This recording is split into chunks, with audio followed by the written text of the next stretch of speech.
목요일 새벽 하나님께서 우리에게 주시는 말씀은 마가복음 14장 22절에서 26절입니다. 신약성경 80쪽 마가복음 14장 22절에서 26절 공독합니다. 그들이 먹을 때에 예수께서 떡을 가지사 축복하시고 떼어 제자들에게 주시며 이르시되 받으라, 이것은 내 몸이니라 하시고, 또 잔을 가지사 감사기도 하시고 그들에게 주시니 다 이를 마시매 이르시되 이것은 많은 사람을 위하여 흘리는 나의 피 곧 언약의 피니라. 진실로 너희에게 이르노니 내가 포도나무에서 난 것을 하나님 나라에서 새 것으로 마시는 날까지 다시 마시지 아니하리라 하시니라. 이에 그들이 찬미하고 감람산으로 가니라. 아멘. 아멘. 오늘은 고난주간 다섯째 날 목요일입니다. 이제 하루 남았는데요. 내일까지 승리할 수 있기를 바랍니다.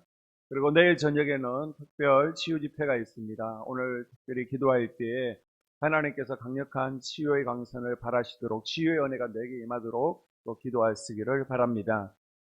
이날에는 마가다락방에서 유월절 만찬이 있었습니다. 그리고 세족식이 있었습니다. 그 다음에 기드론 계곡 건너편 감난산 겟세마네 동산으로 기도하러 가시죠. 오늘은 목요일에 있었던 사건들 세 가지 가운데 유월절 의식에 대해서 함께 살펴보고 또 기도하겠습니다. 유월절은 이스라엘에 3대 절기가 있습니다. 큰 절기가 유월절이 있고 오순절이 있고 또 초막절이 있습니다. 이 세 절기 가운데 하나죠. 1월을 니산월이라고 하는데요. 1월 14일에 유월절을 지키기 위해서 이스라엘 백성들이 전국에서 예루살렘으로 모이게 됩니다. 그때 과연 얼마 정도 모였느냐? 요세푸스가 그 당시 잡힌 양의 머리를 세는 거예요. 그랬더니 25만 6,500마리의 양이 도살되었습니다. 양이 10명 단위로 모여서 유월절을 지키기 때문에 최소한 200만 명 이상이 예루살렘에 모여서 유월절 절기를 지켰습니다. 이 유월절은요, 지켜도 되고 또 지키지 않아도 되는 것이 아니라 반드시 지켜야 됩니다. 안 지키면 이스라엘 공동체에서 끊어지는 카레트라고 그러죠. 영적 사형을 이라는 해당되는 엄포를 받게 됩니다. 유월절 준비의 가장 하이라이트는 13일 저녁부터 하루 전부터 지방 구석구석에 있는 누룩을 제거해야 됩니다. 지금으로 얘기하면 빵도 누룩이 들어있으니까 제거해야 되고요. 콤프라이트 같은 것도 혹시나 장롱 밑에 소파 밑에 하나라도 떨어져 있으면 안 되기 때문에 다 치우는 것이죠. 이 누룩을 제거하는 것은 거룩해집니다. 거룩을 의미하고 있습니다. 그리고 실로암 못이 있습니다. 그곳에서 물을 길러와서 모든 그릇을 씻어서 깨끗하게 하고 또 자신도 이 물로 목욕을 하면서 정결케 하는 의식을 통해서 이제 유월절을 준비하게 됩니다. 가나 혼인 잔치집에도 돌 항아리가 6개 있었죠. 정결용으로 이것이 준비되어 있었고요.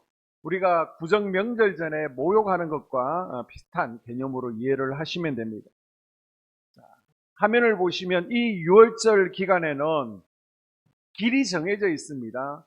그래서 도로 한복판에는 이미 정결의식을 한 사람들만 다닐 수 있는 길이고요. 아직 정결의식을 하지 않은 사람들은 가장자리 도로 겉으로 다니게 해서 서로 부딪히지 않게 합니다. 만약 이 사람들이 섞여서 부딪히게 되면 이미 정결의식을 했더라도 부정하게 되는 겁니다. 그래서 다시 정결의식을 해야 되기 때문에 서로 부딪히지 않도록 유월절을 지킬 수 있도록 도로까지도 구분을 했습니다. 여러분, 고난주간 부정한 사람들과 부딪히면 그 사람들이 나를 통해서 정결해지는 것이 아니라 나도 부정해지는 것을 기억할 수 있기를 바랍니다. 그래서 이 고난주간 가능하면요, 가야 할 곳과 가지 말아야 될 곳을 우리가 구분해야 되고요. 또 내가 해야 될 말과 하지 말아야 될 일을 구분해서 우리가 더 정결하게 신랑 되시는 어린 양 그리스도의 부활을 준비할 수 있기를 주님의 이름으로 당부합니다. 유월절 만찬은 혼자 지내지를 못하는 것이죠. 10명 이상이 함께 모여서 유월절을 지내게 됩니다. 그러면 전국에서 유월절을 맞아서 예루살렘으로 모이게 됩니다. 10배 이상이, 예루살렘에 사는 사람들이 10배 이상이 모이게 되는데 이 유월절 기간 동안 어디서 지내게 됩니까? 예루살렘 성내에 있는 사람들은 자기의 집, 자기의 방을 다 내어줘야 됩니다. 그래서 화면에 보시는 것처럼 빈 방이 있습니다. 여기 와서 유월절을 보내십시오라는 의미에서 흰 수건을 걸어두는 거예요. 그러면 그 집에 들어가서 유월절 8일을 보낼 수 있고, 이제 방이 다, 빈 방이 다 찼으면 이 수건을 떼는 겁니다. 우리 집에 빈 방이 없습니다. 만약 장소를 내어주는 사람, 또 장소를 얻은 사람이 돈을 요구하게 되면요, 사내들인 공의에 잡혀가서 40의 가만, 하나 가만 39대의 매를 맞게 됩니다. 그만큼 유월절 의식은 우리 집을 무료로 내어주면서까지 지켜야 되는 이스라엘 백성들에게는 굉장히 중요한 절기였죠. 왜 중요하다는 겁니까? 유월절은 이스라엘 백성들이 노예 생활하던 애굽 땅에서 하나님의 은혜로 구원받아 출애굽한 것을 기념하는 절기입니다. 이것이 출애굽기 12장에 그 기원이 잘 설명되어 있는데요. 자, 오늘 저녁이 심판의 날이라고 가정합시다. 오늘 밤 죽음의 천사가 내가 살고 있는 애굽의 거리를 두루다니면서 양의 피가 묻어 있지 않은 집에 들어가서 모든 장자들을 칠 것입니다. 그래서 그 진노를 피하기 위해서, 죽음의 천사를 피하기 위해서 흠이 없는 양을 잡아서 그 피를 자기 집 문설주, 문인방에 바르게 되죠. 죽음의 천사가 이날 밤에 애굽의 모든 장자, 처음 난 것을 칠 때에 문에 양의 피를 칠해 놓은 집은 재앙이 내리지 않고 그 죽음이 넘어가는 은혜를 입게 됩니다. 그래서 유월절이라는 말도 유월, 넘어간다는 것이죠. 영어로는 패스오버, 재앙이 넘어간다라는 뜻을 가지고 있습니다. 이 죽음에서 구원받은 것을 기념하는 것이 바로 유월절이라는 거예요. 그래서 중요합니다. 그런데 이 유월절은 우리를 죽음에서 구해주실 어린 양 예수 그리스도를 예표하는 모형인 줄로 믿습니다. 유월절은 애굽에서 구원받은 사실을 기념하는 해방 기념일인 동시에 표상인 거예요. 이 표상이라는 것은 앞으로 나타날 일을 미리 보여주는 것인데 뭘 보여준다는 것입니까? 바로 유월절 양은 예수 그리스도를 보여주는 겁니다. 예수 그리스도의 모형이라는 거예요. 하나님께서 앞으로 모든 것을 심판하시는 날이 올 것인데 모두 다 죽습니다. 그러나 어린 양이신 예수 그리스도의 피로 덮여진 사람은 어떤 사람이든지 관계없이 죽음이 넘어갈 것이라는 것을 우리에게 보여주는 거예요. 흠없는 어린 양은 죄 없으신 예수 그리스도를 상징한다라고 이사야서 53장, 요한복음 1장, 고린도전서 5장은 말씀하고 있죠. 예수 그리스도를 가리켜 유월절 어린 양으로 묘사하고 있습니다. 유월절 양은요, 뼈를 꺾지 않습니다. 하나님께 바쳐졌기 때문입니다. 십자가 처형 때 로마 군인들이 십자가에서 제수를 내린 후에 확인 사살을 위해서 사람의 뼈를 꺾어버리는 게 보통입니다. 예수님께서도 십자가에 달리셨을 때에 예수님 옆에 있던 두 강도는 뼈를 꺾었습니다. 그러나 예수는 뼈는 꺾지 않았습니다. 예언의 성취입니다. 예수님께서는 친히 십자가에 달려 유월절 어린 양이 되셨습니다. 그리고 유월절에 양을 잡습니다. 피를 바릅니다. 이래서 그리스도의 사건을 상징하는 것이죠. 유월절의 핵심은 어린 양의 피를 발라서 죽음의 재앙을 막는 것입니다. 피가 재앙을 막는 것입니다. 십자가에서 쏟으신 것, 물과 피로 우리를 지옥 가게 하는 죄로부터 예수님의 보혈이 씻어주시는 줄로 믿습니다.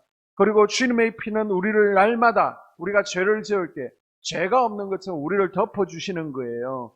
예수님의 보혈은 죄로부터 자유케 하는 능력이 있습니다. 예수님께서 태어나신 지역이 어디죠? 베들레헴입니다. 베들레헴은요, 유월절에 사용할 양을 생산해서 공급하시는 겁니다. 유월절에 25만 마리 이상의 양이 도살되어야 되기 때문에 그 양을 베들레헴에서 흠이 없도록 기르는 겁니다. 그것을 유월절에 공급하게 됩니다. 예수님께서 그냥 베들레헴에 태어나신 것이 아닙니다. 어린 양으로 이곳에서 태어나셨고 직접 예루살렘 성전으로 올라가셔서 십자가에 피 흘리심으로 유월절 제물이 되어주신 줄로 믿습니다. 유월절 양을 잡는 시간이 몇 시일까요? 오후 3시부터 유월절 양을 잡기 시작합니다. 예수님께서 십자가에 달려서 죽으신 시간이 몇 시입니까? 오후 3시입니다. 예수님께서 험없는 어린 양으로 피를 흘리셔서 하나님의 진노를 받을 수밖에 없는 우리를 죽음에서 구원해 주시고 출애굽을 시켜주신 거예요. 우리는 이 사실을 아는 것만으로 안 됩니다. 나도 예수 그리스도의 보혈을 바르고 죽음에서 구원받아야 됩니다. 내가 더 이상 세상 애굽 바로를 섬기지 않겠습니다. 이제는 예수님을 왕으로 모시겠습니다. 라는 결단과 출애굽이 있어야 됩니다. 유월절이 되게 되면요, 저녁 6시부터 밤 12시까지 유월절 음식을 먹게 됩니다. 단순한 식사가 아닙니다. 이것을 유월절 만찬, 예식, 세데르라고 그러는데요, 6가지 음식, 양고기와 또 누룩 없는 빵과 쓴나물과 소금과 계란, 포도주, 이 6가지를 먹게 됩니다. 이 6가지를 먹을 때 예수님께서 22절에 말씀하시죠. 받아 먹어라, 이것은 내 몸이다. 예수님께서는 유월절 만찬의 누룩 없는 빵을 마짜라 하는데요, 이 마짜와 자신의 몸을 동일시하고 있습니다. 누룩 없는 빵을 떼면서 이것이 내 몸이다, 이것을 먹을 때 내 몸을 기념하라라고 하십니다. 자, 23절, 24절에서는 나의 피 곧 언약의 피니라. 예수님께서 나누시는 포도주잔은 유월절 만찬 가운데 마셔야 되는 이 포도주를 자신에게 연결시켜서 자신의 피와 또 피를 상징한다라고 말씀하십니다. 그래서 유월절에는 포도주에 취하지 않도록 물을 많이 희석을 시킵니다. 물을 많이 타서 포도주를 연하게 해서 총 4번의 포도주를 마시면서 다음과 같이 고백을 하게 됩니다. 내가 너희를 빼어내리라 라고 하면서 한 잔을 마시고요, 내가 너희를 건져내리라, 출애굽을 지금 생각하는 겁니다. 그 다음 내가 너희를 구속하리라, 내가 너희를 구원하겠다. 마지막으로 너희로 내 백성을 삼을 것이다 라고 고백하면서 이 희석한 포도주를 마십니다. 그래서 유월절 포도주는요, 해방의 의미를 가지고 있습니다. 자유의 선포를 의미를 하고 있습니다. 이스라엘이 이집트 바로 왕에서 풀려나고 그 자유를 기념해서 유월절 만찬에서 포도주를 마시는 것처럼 예수님의 피로 말미암아 죄에서부터 풀려난 모든 사람들도 예수님이 십자가에서 쏟으신 피를 기억하고 죄에서 자유를 얻게 된 것을 항상 기억하라는 의미를 가지고 있습니다. 이 유월절을 예수님께서 이제 성만찬으로 바꾸신 것이죠. 그래서 우리도 지금 코로나 때문에 성만찬을 행하지 못하지만 성만찬 가운데 포도주를 대하면서 우리를 죄에서 해방시킨 것이 바로 예수의 피였음을 기억을 해야 됩니다. 그리고 감사가 빠져서도 안 되겠죠. 우리가 성만찬을 행하지 않더라도 날마다 우리가 기도하면서 그리스도의 보혈을 마시는 삶을 살아야 됩니다. 자, 이렇게 마지막 유월절 만찬 자리에서 예수님께서 우리에게 유언처럼 하신 말씀들이 있습니다. 그 가운데 하나가 무엇이냐? 요한복음 15장에 보게 되면 나와 있는데요, 우리가 화면을 같이 읽습니다. 물은 내게 붙어 있어 열매를 맺지 아니하는 가지는 아버지께서 그것을 제거해 버리시고, 무릇 열매를 맺는 가지는 더 열매를 맺게 하려 그것을 깨끗하게 하시느니라. 아멘. 우리에게 마지막으로 유언하신 게 뭐라고요? 열매 맺는 삶을 살라라고 유월절 만찬 자리에서 말씀하셨습니다. 유월절 최후의 만찬 자리에서 예수님께서 하신 말씀을 기억하며 하나님, 성령의 열매를 맺는 삶이 되겠습니다 라고 결단하고 또 열매를 맺기 위해서 노력하는 우리가 될 수 있기를 바랍니다.